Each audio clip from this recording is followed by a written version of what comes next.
বিসমিল্লাহির রহমানির রহিম। আলহামদুলিল্লাহ, সকল প্রশংসা সেই মহান আল্লাহ পাকের।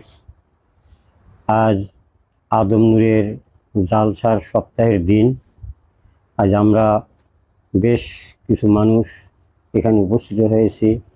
এই জালসায় আমরা নিজেদের সত্য মিথ্যা যাই থাকুক, যে যার অর্জনকৃত আছে, পথ চলার ভিতর দিয়ে আছে, আমরা সেটাকে সঠিক করার জন্য এখানে উপনীত হই।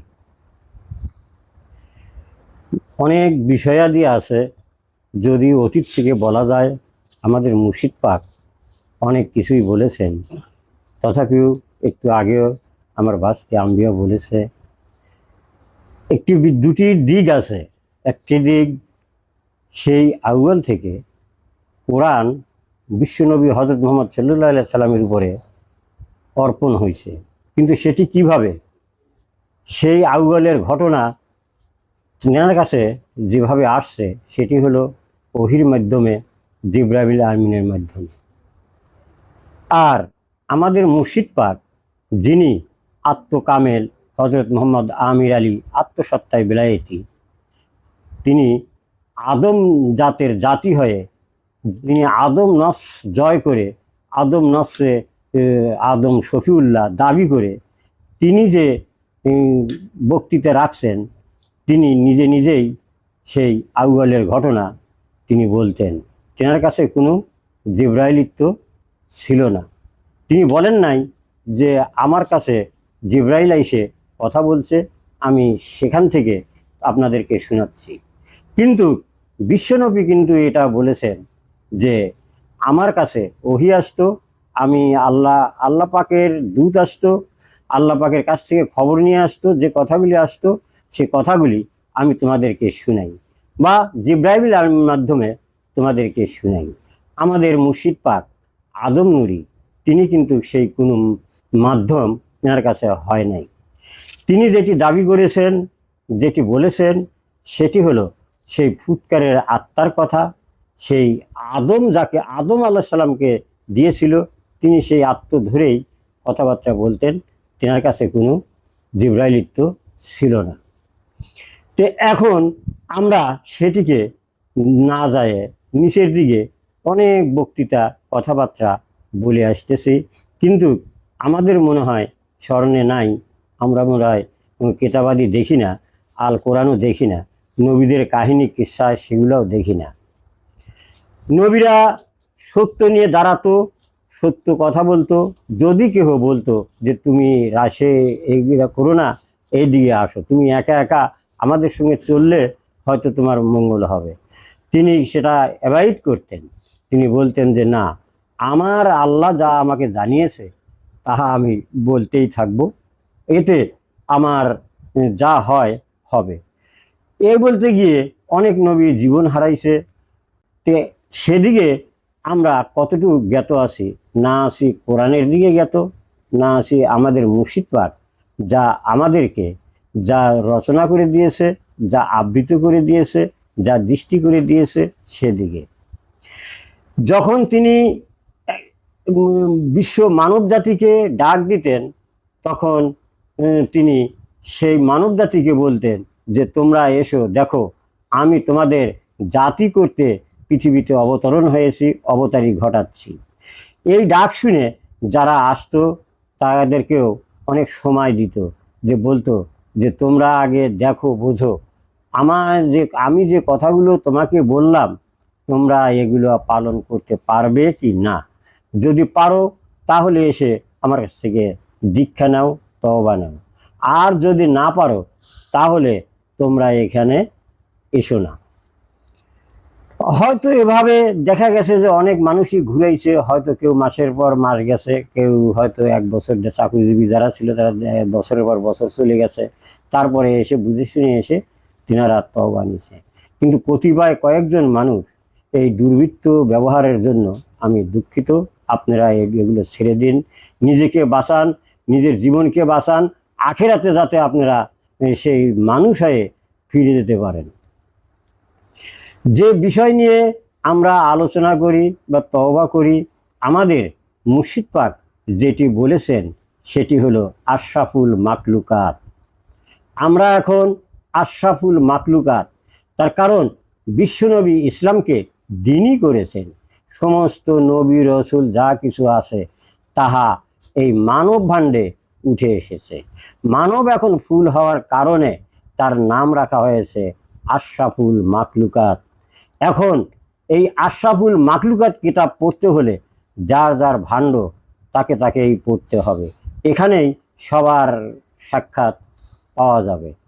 তে আমরা যারা শিক্ষা নিছি, দীক্ষা নিছি, আমরা কোথায় গিয়ে কোথায় লেখাপড়া করেছি, আমাদের মনে হয় যে হুঁশে ফিরছে না যে আমাদেরকে মুর্শিদ পাক ইমানে এনে দিয়ে তিনি কি কথাটা বললেন, কি কথাগুলো রাখলেন। আমাদের হুঁশ হয়তো এখনো ফিরছে না। এখন আমরা যে এই আশরাফুল মাকলুকাত পড়তে যাব, বাইরে যেমন আছে সূর্যের আলো, আমাদের অন্তরে কি সেই সূর্যের আলো আছে? আছে কি? আমাদের অন্তরে কিন্তু আলো ঢুকছে না। কি দিয়ে ঢুকবে? আল্লাহ পাক যে দুটি দিন রবি দিছেন দিনমণির মাধ্যমে, সেটি সামনে লাগানো আছে, কিন্তু কথিত আছে যে 4টি চোখ আছে, 2টি অন্তর চোখ, 2টি বাহ্যিক চোখ।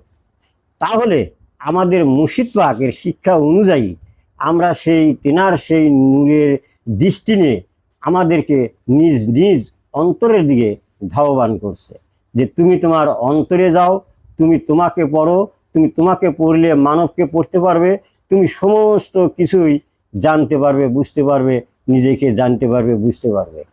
যতক্ষণ না তুমি তোমাকে জানতে পারবে ততক্ষণ তুমি কিছুই জানো না। যত কথাই বলো, তোমার পরিচয় তুমি যদি না আনতে পারো, তুমি যদি তোমার পরিচয় না রাখতে পারো, তাহলে তুমি কার পরিচয় রাখো? তুমি নিজের পরিচয় জানো না, কার পরিচয় বলে জান্নাতে যাবে, তুমি জান্নাতি হবে? এটা কখনোই সম্ভবপর নয়। তার কারণ আমরা মানুষ যারা আছি, আমাদেরকে কোরআনে কারিমে বলা হয়েছে তোমরা সেই পচা আবর্জনা থেকে তোমাদেরকে তৈরি করা হয়েছে, তোমাদেরকে খাদ্য রসদ থেকে তৈরি করা হয়েছে। আমরা যদি সেই খাদ্য রসদ থেকে মহান আল্লাহ পাক কুদরতিভাবে তৈরি করে থাকে, তাহলে আমরা যে আমি বলি একটা কিছু তো আছে। সেই একটা কিছু কি? সেই একটা কিছু কি যাকে বেষ্টনী করে দেওয়া হয়েছে সমস্ত কিছু দিয়ে, আশরাফুল নাম রাখা হয়েছে। তাহলে আমার এই অবস্থান কোথায়? আমি আমার বলে রব করি, আমার এই অবস্থান কোথায়? আমার সেই অস্তিত্ব কোথায়? আমার সেই আত্ম কি? আমার সেই ধর্ম কি? আমার সেই দিনমণি কি? আমার সেই দিন রবি কি? আমার সেই মালিক কি? আমার সেই রব কি? আমার সেই এলা কি?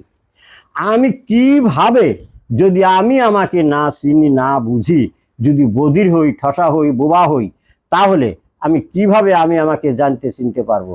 পাগলের পোলাপের মতন আমাদের ঘুরে বেড়ানো ছাড়া কোনো কিছু নাই। পৃথিবীতে অনেক পাগল দেখা যায়। সে কোনো পাগল আছে, তারা পিতা মাতাকেও জানে না, চেনে না, বোঝে না, কাউ ভাই বোন কাউকে কোনো কিছু হুঁশ জ্ঞান কোনো কিছুই তাদের স্মরণে পড়ে না। ঠিক আমরা সেই জুসের মানুষ বা সেই সৃষ্টির মানুষ, আমাদেরও কিছু মনে নাই।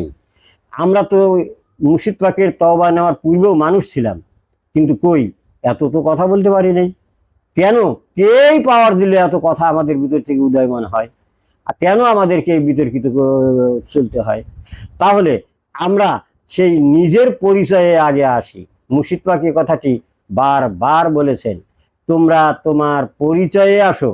তোমরা পরিচয়ে যতক্ষণ না আসবে, তখন তোমরা আবারও বলে তোমরা কোনো পরিচয় জানো না। যে পরিচয় জানো ওটা হয়তো মুর্শিদ পাক বলেছে, অন্য কোথাও বলেছে, কোরআনে কারিমের মধ্যে আছে, অন্য কোনো কিতাব বাইবেল, ইঞ্জিল, গীতা আছে, তার মধ্যে আছে।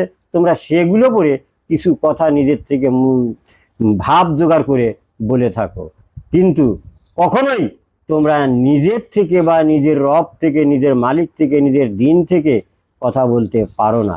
কারণ ওখানে তোমাদের পরিচয়বিহীন, পরিচয় না থাকলে কেহই কোনোদিন পরিচিত হতে পারে না। যেমন পৃথিবীর শিক্ষা আছে, আমরা পৃথিবীতে যে লেখাপড়া করি, ক্লাস 1 থেকে পড়তে পড়তে গিয়ে হয়তো কেউ মেট্রিক পাস করে, কেউ এমএ পাস করে, কেউ বিএ পাস করে। এই পড়ার মধ্যে কতকগুলি ডিগ্রি ধরার পড়া আবার আলাদা আছে, যেমন বিসিএস করা। এই বিসিএসের মধ্যেও অনেক প্রকারভেদ আছে। কেউ মাস্টারি ডিগ্রি বিসিএস করে, কেউ প্রশাসনিক বিসিএস করে, অনেক রকম বিসিএস। ডাক্তাররা আছে, ডাক্তাররাও আবার তার মানবদেহের ডাক্তারির উপর বিসিএস করে। এই যে বিসিএস পৃথকতা রয়ে গেছে। তুমি বিসিএস এই এমএ কি বিএ পাস করে এসে বিসিএস এ ঢুকলা, তোমার তো সেখানে একটা পরীক্ষা আছে। কেমন করে তুমি ডিগ্রি ধরার উদ্যোগ নাও? যদি ডাক্তারি বিসিএস নিতে যাও তাও তোমাকে আইএ পাস করে আসতে হবে। যদি তোমরা সেই মাস্টারি ডিগ্রি বিসিএস নিতে যাও তাহলে তোমাদেরকে এই আইএ পাস করে আসতে হবে। আইএ পাস করা যে একটা জেনারেলি পাস, আমার যে সেই জেনারেলি একটা শিক্ষা আছে, আমি যে সেখান থেকে শিখে আসতেছি, আমাকে সেই শিক্ষার বক্তি থেকে আমি সেই শিক্ষায় কি শিক্ষায় শিক্ষিত হলাম, আমি কোন বিশেষ পাস করে কোন ডিগ্রি হাসিল করলাম, আমার মুর্শিদবাগ বিশেষে এনে দিয়ে আমাদেরকে উত্তোলন করেছে। আমরা সেখান থেকে লেখাপড়া করে সামান্য বিষয়েই আমরা সেই বিশেষের ডিগ্রি হাসিল করতে পারবো। আমাদের বিশেষের ডিগ্রি রেখেছে যে তোমরা জাতীয়তাবাদী হও, তোমরা জাতের জাতি হও। আমাদের সেই জাতের জাতি যদি না হতে পারি তাহলে আমাদের কোনো পড়ার মূল্য থাকবে না। সেও জাতের জাতির পৃথকীকরণ আছে। আদম জাতের জাতি হতে হবে। এখন যদি বলি আমি গাছের জাতের জাতি, আমি যদি বলি গরুর জাতের জাতি, তাহলে বলতে পারো। যার ফলে এখন পর্যন্ত কোনো পীর অলিরা কেহই তাদের জাতের পরিচয় দিতে পারে নাই। তারা অক্ষম। জাতের পরিচয় দিলে তাদেরকে জন সৃষ্টি মানবে না। যার ফলে তারা জাতের পরিচয় ব্যতি রেখে সবাইকে জান্নাতে নিয়ে চলে যাচ্ছে। আমরা সেই জান্নাতমুখী না হই। আমাদের মুর্শিদ পাক যে পরিচয় এনে দিছে, আমরা সেই পরিচয়ের উপরে নিজেকে সক্ষম করে, নিজেকে প্রতিষ্ঠিত করে, নিজেকে কায়েমিত করে আমরা আখিরাতের জন্মে ফিরে যে সেই আখিরাতের ফল ভোগ করার জন্য সেখানকার ডিগ্রি কি আছে সেই ডিগ্রিতে উপনীত হই। যেমন আমাদের মুর্শিদ পাক বলেছে যে আমি সেই আদম জাতের জাতি, আমি আউয়াল, আমার সেই আউয়ালে আমি বা আমার সেই ভবিষ্যতে এই জন্মের পরে আমি সেখানেও আদম জাত, আমি এখানেও আদম জাত। কিন্তু আউয়াল অতীত থেকে তিনি তিনার ইবাদত মাধ্যমে, তিনার সত্যতার মাধ্যমে, তিনার কষ্টের মাধ্যমে, তিনি ত্যাগের মাধ্যমে তিনি বর্তমানেও তিনি মানবে প্রতিষ্ঠিত হয়েছেন। আমরাও ঠিক অতীত থেকে এসে আমরাও মানবে প্রতিষ্ঠিত হয়েছি। এখানে এমনই একটি লেখাপড়ার জায়গা, এখান থেকে হয় সিজ্জিন না হয় ইল্লিন।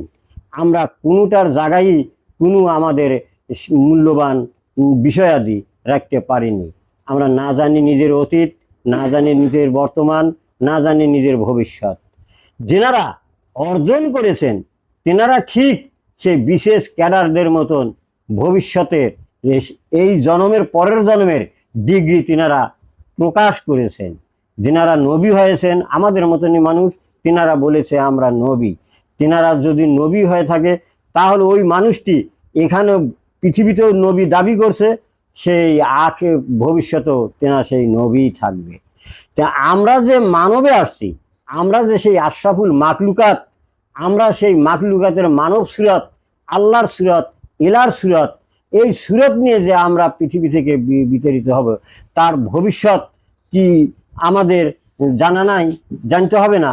ঠিক এখান থেকেই আমাদের সে ভবিষ্যৎ বলে দিতে হবে যে আমি ভবিষ্যতে এই জন্মের পরে আমি সেই মুর্শিদ পাক যেটা দিয়েছে আমি সেই সুরতে অটল, আমি সেখানে আমার এই সুরত নিয়ে আখিরাতের মাঠে আল্লাহর সামনে দণ্ডায়মান হব। তো যাই হোক, রাত অনেক বেশি হয়ে গেছে। হয়তো আমার পরে আরও হয়তো আমাদের যে মুর্শিদ পাক যেনার উপরে হুকুমত রেখেছে, তিনি হলেন তেনার বড় ছেলে জাহাঙ্গীর আলম, হয়তো মূল্যবান বক্তৃতা তিনি রাখবেন। এই বলেই আমি আমার সংক্ষিপ্ত বক্তব্য এখানেই শেষ করছি। সুবহান আল্লাহে বিহামদিহি, সুবহান আল্লাহে আলিল্লাহে লাহাম। আসসালামু আলাইকুম। জয় হোক আদম নূরে।